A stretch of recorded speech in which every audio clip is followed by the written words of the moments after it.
Recording is turning on. Great. So welcome to Talking Data Equity for Friday, March 1st. My name is Heather Kraus, and I am very, very happy to see you all joining us.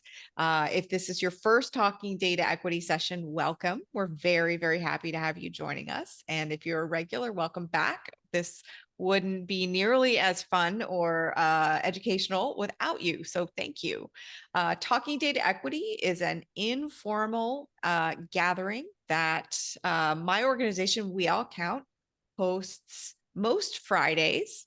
And the purpose of Talking Data Equity is to offer an opportunity to anybody who works with data and wants to figure out ways to work with data that are equitable, that don't accidentally or intentionally do harm to the people that we're trying to center, the people that we care about. For anybody who's doing that with data to come together and share practical, concrete ideas, resources, learnings, lived experiences. And as you will know if you attend regularly, the Zoom link is the same. So if you have made it here today, you can attend all the other Talking Data Equities. The Zoom link doesn't change. And it is, most of our Friday sessions are recorded. Not every single one, but most of them are. And the reason they're recorded is so that people who can't attend at this exact time, but still really need some resources or some good insights about talking data equity so that they can watch. And we share the recordings in our community data equity forum. And I just put a link to that in the chat. So you can always find the recordings. And we also will put links to the resources that we talk about there as much as possible. Okay, so today we have some very, very special guests joining us. And I'm going to introduce them in just a moment. And after I introduce our special guests, they're going to spend a little bit of time sharing their experiences and telling us a very specific story about a specific project that they worked on, and the continuing impacts of that project. And while they're specifically sharing their story, we're going to ask that you make your comments and ask your questions using the Zoom chat. And we have the Zoom chat set up so that you can either ask questions with that drop-down menu set to everyone so that everybody who's here can see your question or see your comment. Or if you feel more comfortable direct messaging me, just put my name. My name is Heather Kraus. Just put Heather Kraus into the drop-down menu and you can ask me a question or make a comment privately. I'll do my best to amplify your question or comment, but I won't attach your name to it. And then after the early conversations of Lori and Andy sharing their stories, we will move into an open conversation where anybody who is in the room and wants to turn their mic on, just go ahead and raise your hand and we will get you to be live on audio and or video, and you can join the conversation that way too. All right, so that's the logistics, and let's now get into the cool stuff. So I am really, really, really excited to welcome Lori Nesbitt and Andy Krackov as our special guests today. And Lori is an elder and an enrolled member of the Yurok tribe, and she is coming to us today from the Yurok lands, which is between the Redwoods and the Pacific Ocean, and on either side of the Klamath River. And Lori, you can correct me if I didn't say that right. If you're going by a more colonial version of what we call that land, it is the Del Norte and Humboldt counties in Northern California. And Lori is a Yurok wellness program manager and a substance abuse KDAC 2, and that's going to come into play when we get into the content of the story that they're going to share. And our other special guest is Andy Krackov. And Andy runs the Hillcrest Advisory, which is a storytelling consultancy also in California. And Andy will tell you a little bit more about the land he's on. But Andy does really, really cool work helping organizations focus on getting data presented and data stories told in a way that will actually result in actions that need to happen in order to move the needle rather than simply presenting data for data's sake. And Lori and Andy partnered together with a number of other people on a really interesting project. I'm going to share with you a link if you would like to see some of the work and some of the visuals that they're going to be talking about. You can look at the link that I just shared in the chat. And from there to tell you, oh, I want to share one more link though. The link, sorry about that. Here also is a link to the Yurok tribe homepage, and I highly recommend you check that out. There are some really amazing visuals there that'll help you kind of get a felt sense of the area and lived experiences that we're talking about. So on that note, let me turn it over to Andy, who's going to tell us a little bit about the specific project. And Andy and Lori, thank you so, so much for spending time with us today. Thank you, Heather. I mean, this is really exciting to be here and to learn about this group, to know about this group, to speak to this group, and to hear all of your insights. So I'm in San Mateo County in the Bay Area. It's the lands located on the ancestral homelands of the Ohlone people. But that's not what this conversation is about. This is about the Yurok tribe, and I want to just give a brief introduction to that. So yes, I have a data storytelling consultancy, Hillcrest Advisory, where I help nonprofits, universities, government agencies communicate data findings. And a few years ago, one of my clients asked me to partner with about 10 or so local collaboratives in California, working to pinpoint and communicate data about overdose addiction, primarily opioids. Our aim, we were going to help them reach elected officials for policy change. It could be local clinicians, maybe parents of high schoolers to raise awareness, and also to leverage the data for internal use so that these collaboratives can plot next steps for combating addiction. Now, I mean, it stands to reason in order to communicate data, you need to have the data on hand. And even in rural areas, very unpopulated areas of California, including Del Norte and Humboldt counties, data for overdose, they're thankfully available. Rates of opioid prescriptions by zip code we can get, ED visits in a county, broken down by type of drug. But one of the local entities with which we were working was the Yurok tribe. And we immediately faced the challenge that in this case, data simply did not exist, which meant that we couldn't help them leverage and communicate the prevalence or importance of the issue. That was what we were charged to do through our TA work. I mean, there were some obstacles we could help them sort through. We talked about establishing data sharing agreements with the two counties on which the Yurok tribe is located, and those are the counties that possess the data. But data sharing agreements, I mean, they can take a long time to establish. And the fact that the Yurok tribe crossed the county borders meant that they had to do twice the work, in essence. So where we arrived, at least for part of what we were going to do for our technical assistance, is that if we couldn't help them communicate the data, we wanted to at least help communicate, like for advocacy purposes, the nature of the challenges that they're facing. Not just, I mean, the Yurok tribe is in many ways, it represents so many other tribes.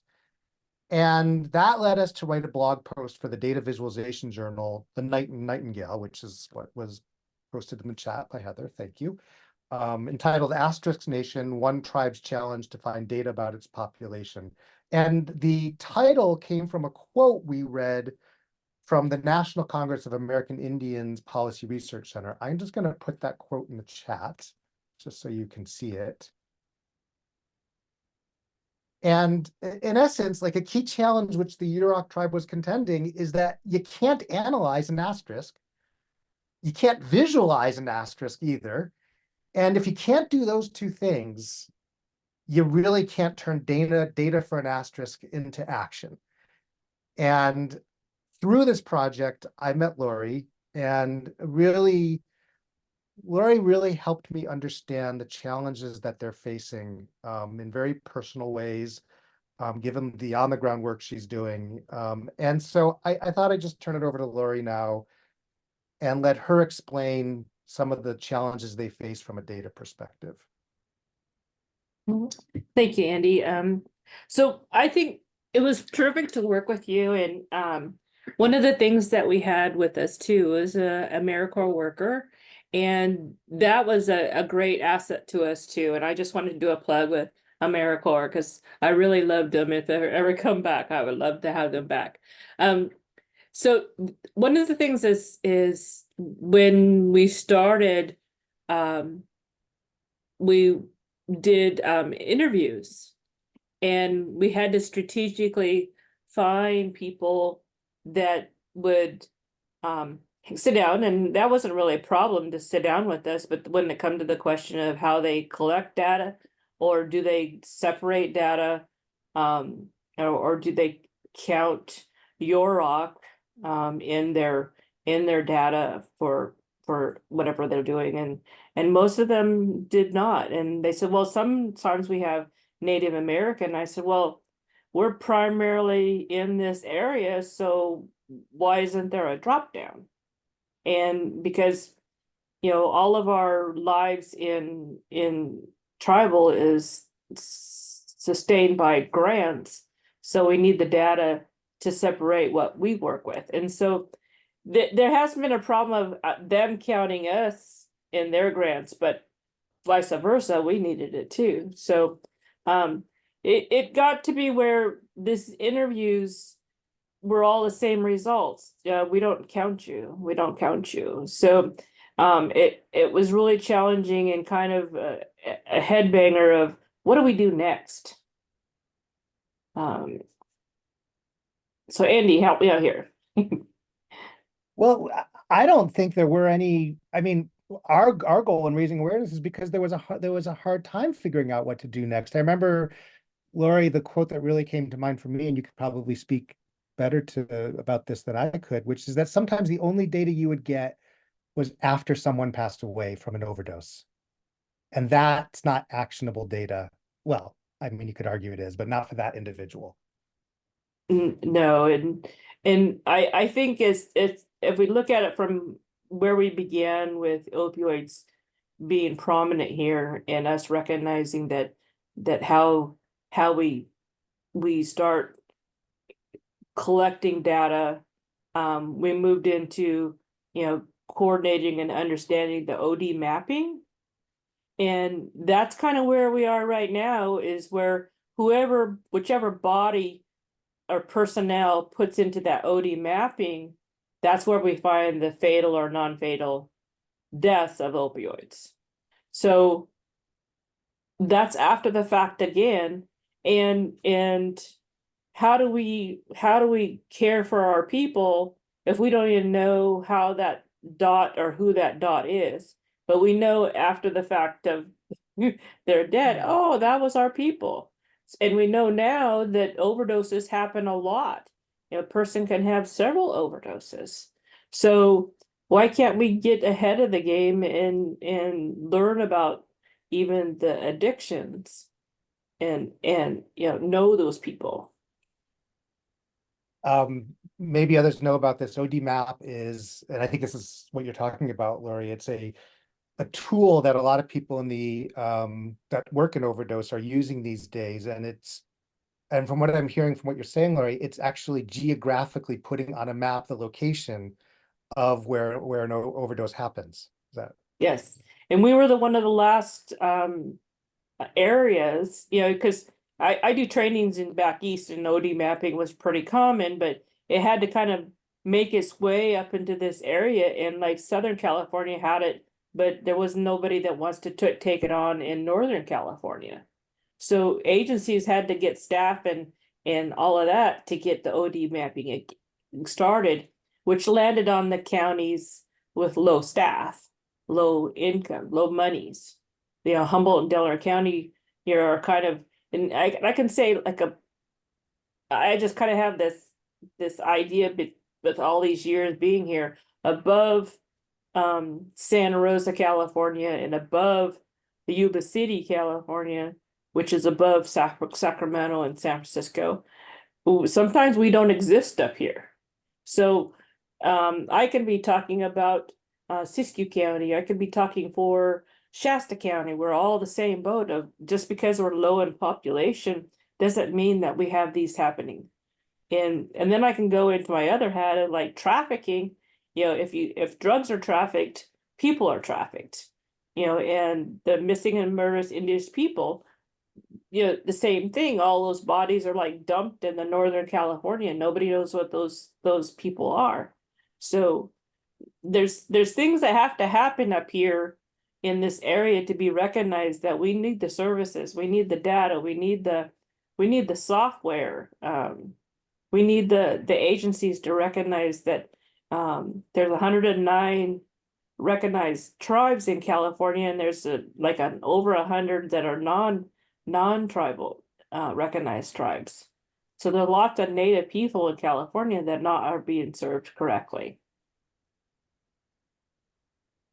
Thank you so much. Can I ask a question to clarify exactly what the experience is? If I understood, or did I understand correctly, that when you're trying to understand the addiction and the overdose issues, the two counties that are in the area, they do collect data, and they simply ask if they do collect kind of some kind of social characteristic data. The data that they collect around American Indian status is just broad strokes. It's just, do you have an American Indian or First Nations identity or not? And so that doesn't work because you actually need to know, are they a member of the Yurok tribe or not? Is that one of the problems? Correct. And then go back to even if they remember to go across the line of the form, if they have it on their form that says Native American. Mhm. So there's only one hospital in Delaware County. Mhm. There's one, there's and it's a it kind of is a joke, but if there's only one hospital, then but it's a sister hospital of I think it's Sacramento, Sutter Coast. So that political jargon has to come from the mother's hospital to be able to vent to the small hospital. So Mhm. is that the problem, that the bigger city doesn't care? Well, that's not the, probably not. They do care about people. People care about people. It's just that the hassle to change a form, Right. a hassle for the technical assistance of computers to change a form, that they add a drop down of the prominent natives in that area, Mhm. or even add an other and be able to share data with a tribe that has their the ask of wanting data. Mhm. Not all tribes are as advanced as the Yurok tribe. Mhm. We're the largest tribe in California. Right. We had, and if you check out the website, which thank you for putting that on, if you check out that website compared to other tribes in California, you'll see that how much more we do in the tribe. And tribal court is just one little spoke of the tribe. Right. And so your suggestion, and either one of you can help me out with this, is that right now the way that they're collecting data at the county level is actually not useful to the largest officially recognized tribe in the area, which comprises a lot of the people who actually live in that land. And if they would add a drop down menu that Yes. that didn't just say Native American, it said specific tribes. Correct, correct. So California is huge. Right. And so we end up on the California data dashboard.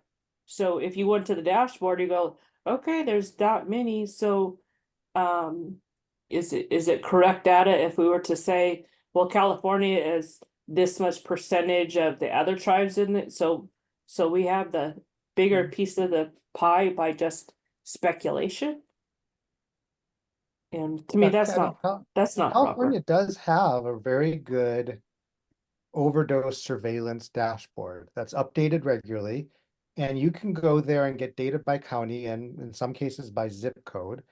And you can even get a breakdown for Del Norte County for example, for American Indian, Native American status. But you can't go beyond that. And I mean, Lori, I don't know how many tribes are in your area, but it's more than one, right? You know, so There's 9. 9, there you go. Yeah. So yeah. And the Yurok tribe isn't in one That's right. Too. county. Yes, And that's the other so problem. even Yes. if you look at a county, it's not really going to give you the information you need, right? And we're in, not that we all live in the counties either. So Right. out of the 6,000 people, we're all over the place. You can find us in South Carolina, you can find us. I mean, it's just amazing how when things happened around here, which in the 64 flood, everybody had to, go find a home. The families talk about, even before that, going to boarding schools. My mom went to boarding school, so in Chemawa, Oregon. And my auntie went to Chemawa. So for both of them to come back home was, incredible compared to the other stories. Yeah. Yeah. And I don't know if this is a question for Lori or Andy as part of the project. Was the county interested in figuring out how to add a drop-down menu that would capture this information, or was there are there other ways of gathering that data if the county isn't interested? Say that the people that we talked to were very interested to know that or wanted to hear it, but they were in a position like I was describing the hospital. It was their bigger mother load company was in some other county or some other bigger, which they would not be collecting Yurok tribe in Sacramento. So Yeah, I wonder. I wonder if some of it has to do with. I'm speculating here, but I imagine those 2 counties. There's 58 counties in California, and the state probably stipulates certain data that need to be collected, and they provide those data. I'm guessing too that these are counties where there likely is not a full-time epidemiologist to help with this. And so the capacity, the empathy might be there, but the capacity to do something is probably harder. I'm just speculating there, Lori. yeah, and then too, we found the software that they didn't have the software. They didn't have updated software to be able to do that. They were more than, they thought it was a good idea. It would really help them to even do referrals, because they felt, in today's world, people in the hardships of addiction and child welfare and being even in, what I do a lot is with the wellness program is the legal system.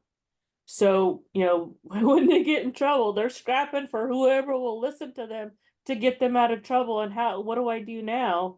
Um, and a lot of them want to heal. A lot of them know they're messed up because they didn't have the family members to lead them to a better path.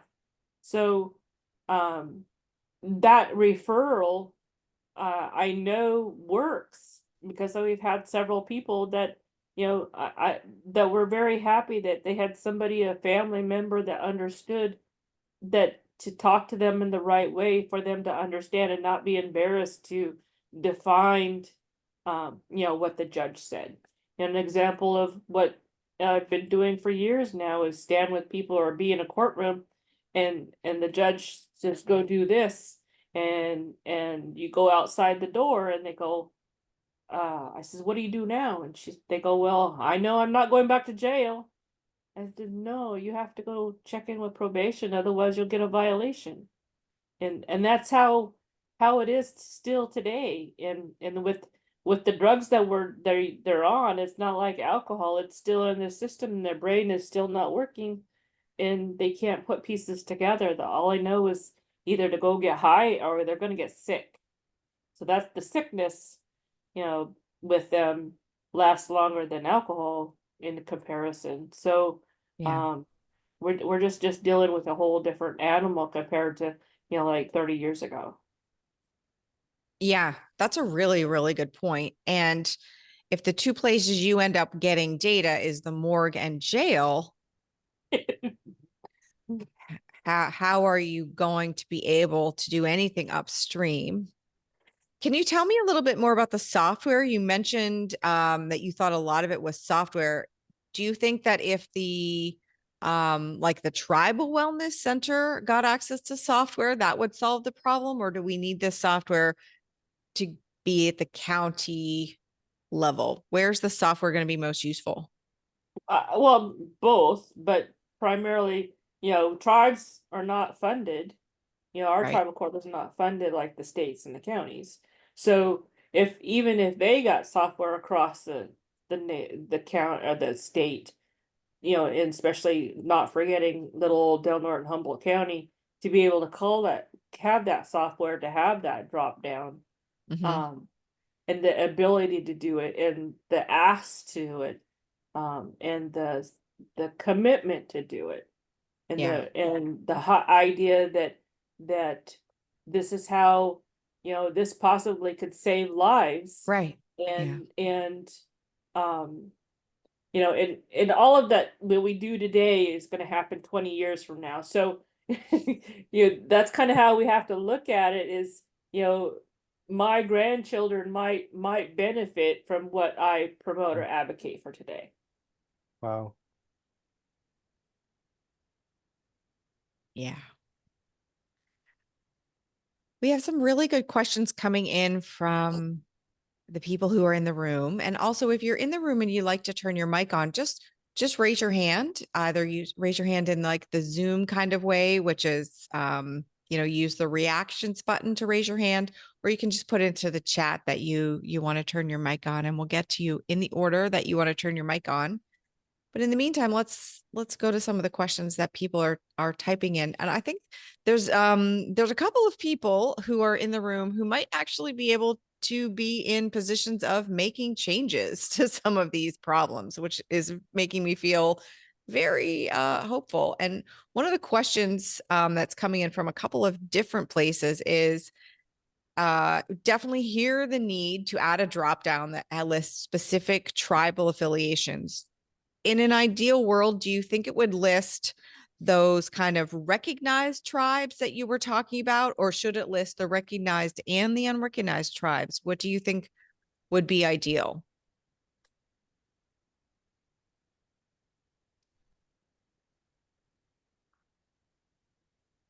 Lori Is might that a be question for Lori? frozen, or Lori or Andy.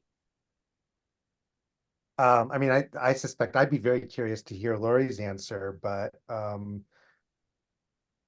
I think I saw it in the chat, if I'm not mistaken, almost described as a drop down with the recognized tribes and then a space if none of those are among the options, and I think that would be ideal. I'm really sort of sitting on Lori's comments about whatever we do might take 10 to 15 years or more.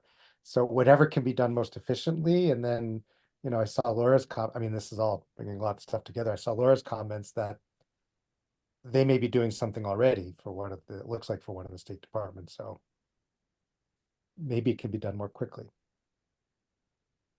I think another thing that is to be considered too is a lot of the tribes are now making changes of who is enrolled, who is connected with that native tribe, because we have the other thing of extinction by birthing out, and I always say this is we love everybody. So we make babies with people that we love, not just other native people. So as you birth babies, you become less native.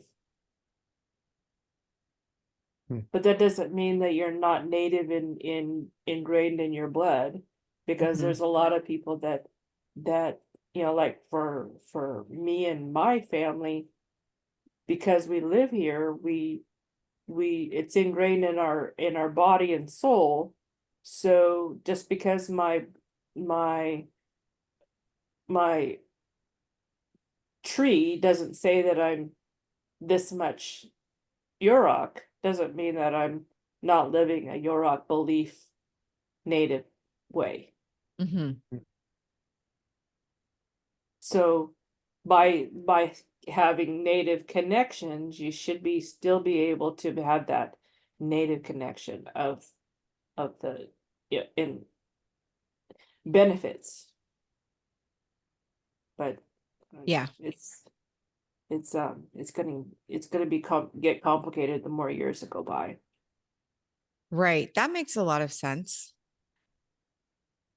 Yeah, there's a couple of people in the chat that are really resonating with that there's a distinction between tribal affiliation and enrollment, and maybe we would actually want to start collecting both types of data. Correct. Yeah. And there's being people that are not even being recognized as being connected, that because it didn't mean anything to them when they were born. Right. They weren't not enough Indians to be able to sign up or go to a camp. So then of course they got mad and said, well, I couldn't go to one camp, then I'm just not gonna do it at all. So, which is pretty silly. But Yeah. happens. Mish, go ahead and ask your question or join the conversation.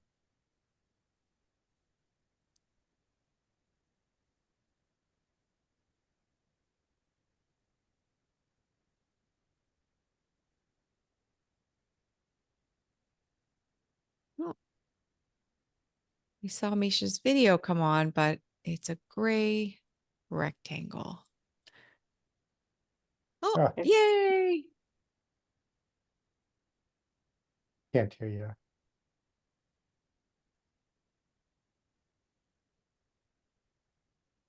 Yeah, I know this is an ongoing frustration for sure. Yeah, I don't see the phone number called in. Yeah. The microphone not coming on. Yeah, no, the microphone isn't unmuted. Just trying to call in.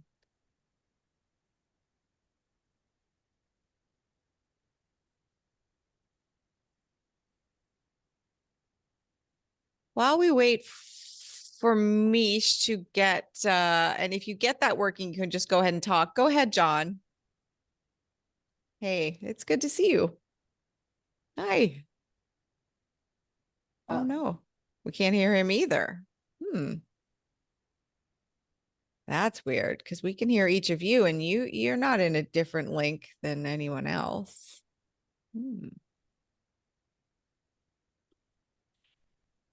That's funny because this isn't a webinar, so nobody has a panelist link. Let's see if we can. Okay, can you hear me now? Oh yeah, great. Great. Hi, Heather. Hi. Hey, John, how you doing? I'm well. Thanks everybody for this. This is great. So I wanted to ask about the kind of intersection of the technology. Laura, you already mentioned sort of some of the technology challenges. Andy, you mentioned the idea that this is not necessarily a problem of empathy or being able to connect with people, but might be technology. But I'm also curious, outside the native experience of collecting data on these smaller populations, smaller groups. And I know Heather's talked about this in the past, but what some of the possible solutions to this, well, causes, I guess, and solutions, because, and I'm be curious first to hear your thoughts on causes. Is it just the structures and the institutions in our federal data agencies over the past 200 years that have disempowered and not highlighted the needs of particular smaller groups in the country? And what are some of the solutions to getting larger sample sizes that we can actually use in some of the data analysis that we all want to be able to do?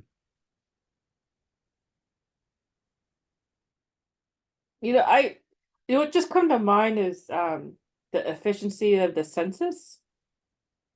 So little old Del Norte County has had an influx throughout the years of changes. So just from my livelihood of being born there, we had like three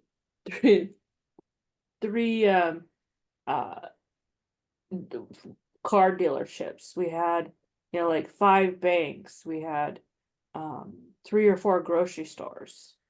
And so in the evolution of how that town changed, we have one primary grocery And place store, to work, Diane. and I said it's been an and interesting place to Walmart work. moved in. I just and keep adding the it to my prison moved other in 10 list years of ago. interesting places to work. That I've worked, rather. Sorry, I fixed it.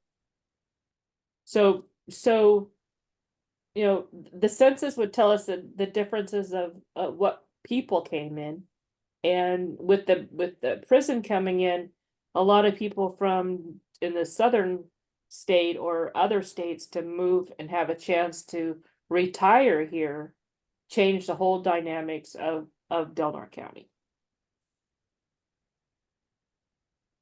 John, I don't know if this is not necessarily an answer to your question, but it's sometimes a tactic that I will work on with some of my clients, that when you can't have the data you love or want, and in this case, you can't get the disaggregation that you need, that sometimes that's when storytelling can come into play. That you can, and I'm not saying this isn't necessarily the solution, but let's take it to the Yurok tribe, that you could have data for Del Norte County about the American Indian Native American status. And you could also have alongside that a story about someone in the Yurok tribe that helps humanize those data.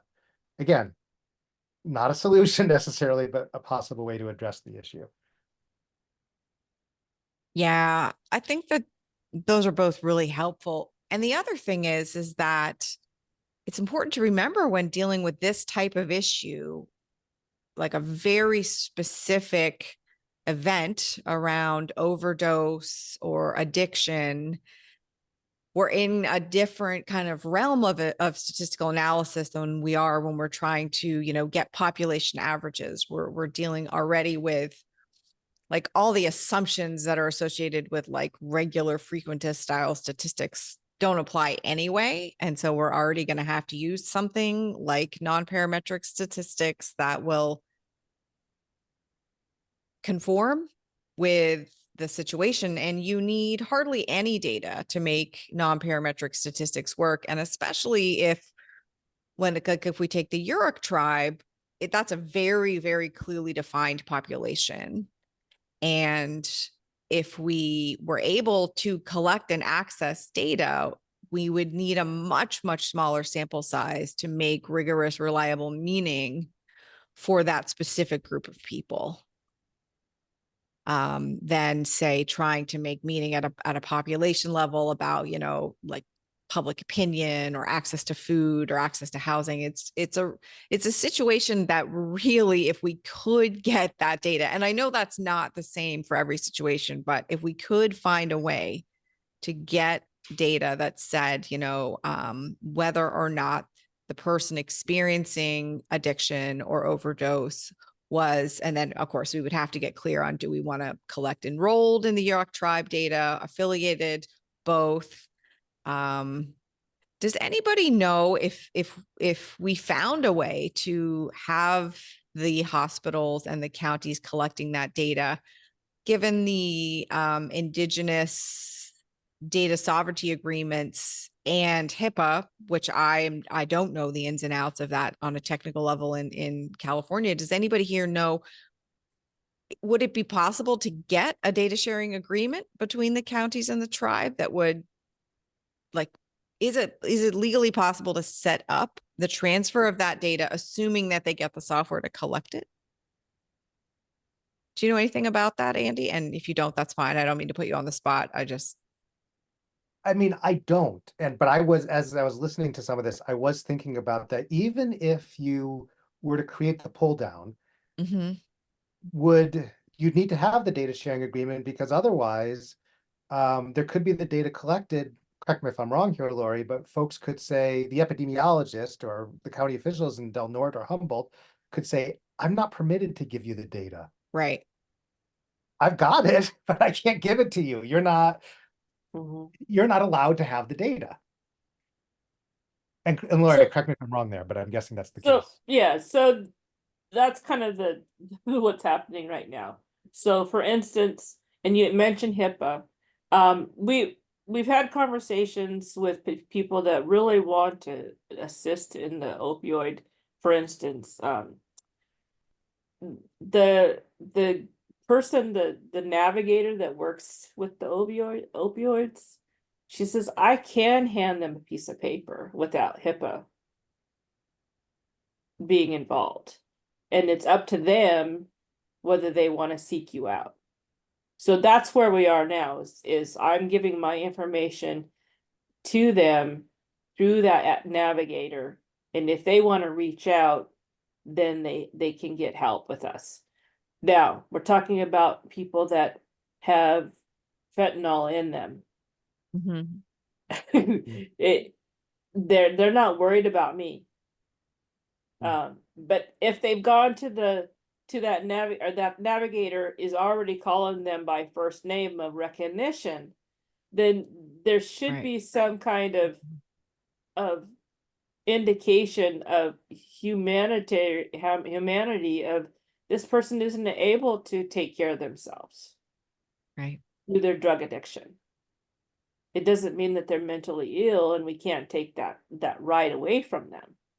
And then, you know, they become involved in the justice system and then possibly, you know, put themselves to harm of others, then there should be some kind of way of, you know, if they've been to like the ER 3 times with overdoses, then there should be some kind of mark of like, okay, we got to do something different. Mhm. And you know, addiction now is not a criminal act. Addiction now is a medical issue. And I don't think our society has changed that thought process of making it a medical issue. It's not a criminal issue. Right. Yeah. And I think that that's going to be a big part of the laws that are going to dictate what can be shared. There is somebody in the chat, and if It looks like there's somebody in the chat who might know quite a bit about this. And they're saying that they were successful at the Denver Indian Health and Family Services, an urban Indian clinic in Denver, that they did put in place an agreement to collect and share very specific data, and that there was Indigenous data sovereignty business associate agreements that were put in place that did allow the sharing. So maybe that's a place where we can do a little bit of follow-up afterwards. It's not a skill issue, it's a will issue. Well put. Exactly. Yeah. I just want to check in 1 second and see if we have Misha on the line yet. I know Misha is working on calling in. If you are there, Mish, you can just go ahead and unmute. Yeah, I don't think you can hear me though. We can. Oh, okay. I just wrote you this long message, Heather, straight to you because the machine hates me. I called in and here we are. This was wonderful and it's a pleasure to meet both of you. I sent Heather a direct message as well, but there are two things. And before I say that, I want to thank you, Lori, for calling out people who are very much active and a part of their tribal community, but for reasons beyond their control. And I will speak to people who are Afro-Indigenous, how the Dawes rolls or how you get categorized may have, or you may have been kicked out and then invited back. So there are lots of things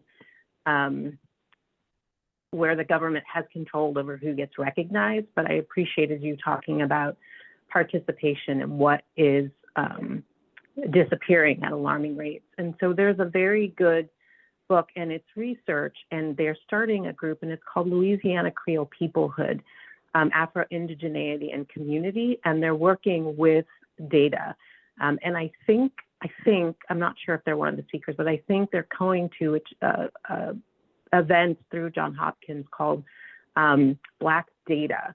And Black Data is categorizing anyone who is Afro and anything, and indigeneity is showing up there. And there are quite a few technology projects that are underway that are looking at what you talked about. And some of the groups that I work with have data that people have painstakingly culled through genealogy, cross-referenced with death records or birth records. And so one of the things that might be helpful, in particular, California has very robust data, is maybe reaching out and partnering or collaborating with some of these groups who are trying to get that. In one of the groups that I work with, there is we use a very detailed drop down, but it rolls up into census data categories so that we can still do research and we can still talk about it at the census level, but we can disaggregate it very finitely. And so that's another way, but I would encourage, and Heather has my email, to connect with groups because it's very expensive to do or create that technology on your own, but it might be a good resource if that's what you're looking for. But I do think what you're doing is amazing,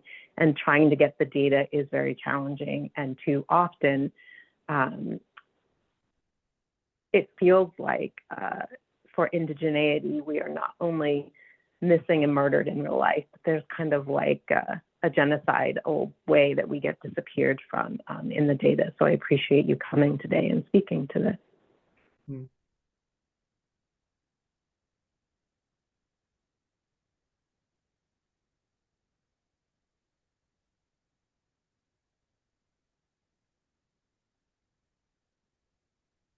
Thank you, Mish, for figuring out a way to call in. I know that there's always some sort of technical thing between my Zoom platform and you. So that was really, really helpful. And we'll make sure that we do connect those resources. And there's a couple of people asking in the chat for various resources. If we don't get the resources all in the chat here, because we have only about 2 more minutes, we'll always make sure that the resources and the recording from today and all the connections are shared in the data equity community forum that I'm sharing right here.